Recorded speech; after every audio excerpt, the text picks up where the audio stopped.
Hello there, kia ora. At some point in time, probably today, we're going to find out whether or not ACT MP Karen Chhour is going to be summoned to the Waitangi Tribunal and actually has to go. She's already been summoned. It's whether or not she has to go that we're going to find out. This is a really interesting thing. The Waitangi Tribunal want to talk to her about her plan to remove Section 7AA of the Oranga Tamariki Act 1989 because she doesn't like how focused on Māoridom it is, and that's a little bit of a problem for the Waitangi Tribunal. And they have a few other issues that they're concerned with as well, like the fact that they can't do anything on any piece of legislation that's currently going through parliamentary process. So they need to get this sorted out before this particular repealing is introduced.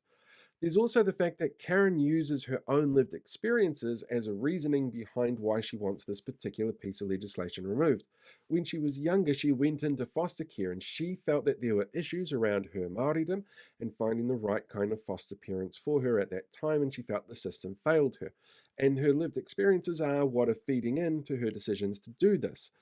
But the particular piece of legislation that she wants to repeal was only put in place in 2019, which means it doesn't really have the same impacts and effects and outcomes that whatever piece of legislation was used in her time when she was younger would have on young people today. But what it does have that's a little bit different to other things that we've seen this government repeal is data to back up that it actually does what it's supposed to do. You see, under this particular insert to the legislation,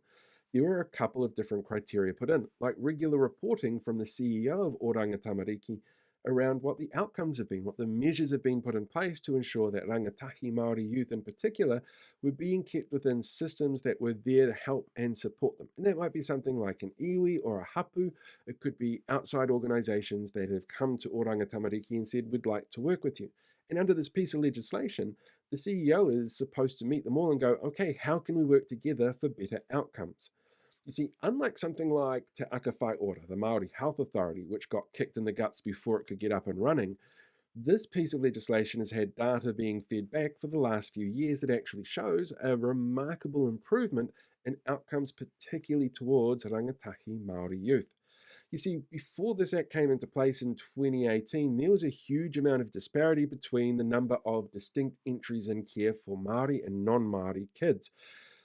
But that has changed remarkably over the last few years. If you take a look at this particular graph, you can see that disparity in 2018, and by the end of 2022, you're looking at a much, much closer gap. And yes, Māori are still disproportionately represented in these particular numbers, but the fact that that gap is closed, and you can see that big jump between 2019 and 2020 when this legislation came into play, shows you that there is definitely a lot of work that's going into this area. At the same time, if you take a look at the number of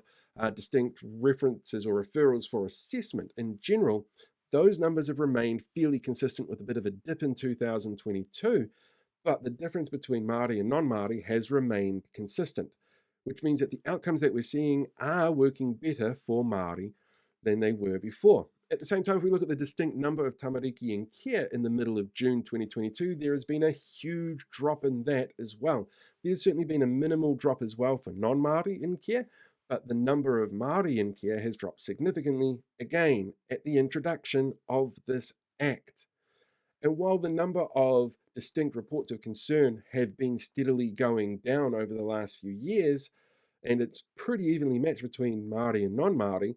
what we're seeing in terms of outcomes is that focusing specifically on Māoridom for kids who want to be within that system, who have been brought up within Māori structures, is giving better beneficial results for them, which means better equitable outcomes for everybody. So when this piece of legislation is being pulled out of circulation because the government feels that somebody like Karen had a bit of a bung experience 20 to 30 years ago, it's not really paying attention to the data that's in front of them, to the outcomes that they are seeing because they are recorded and reported on a regular basis, and the fact that,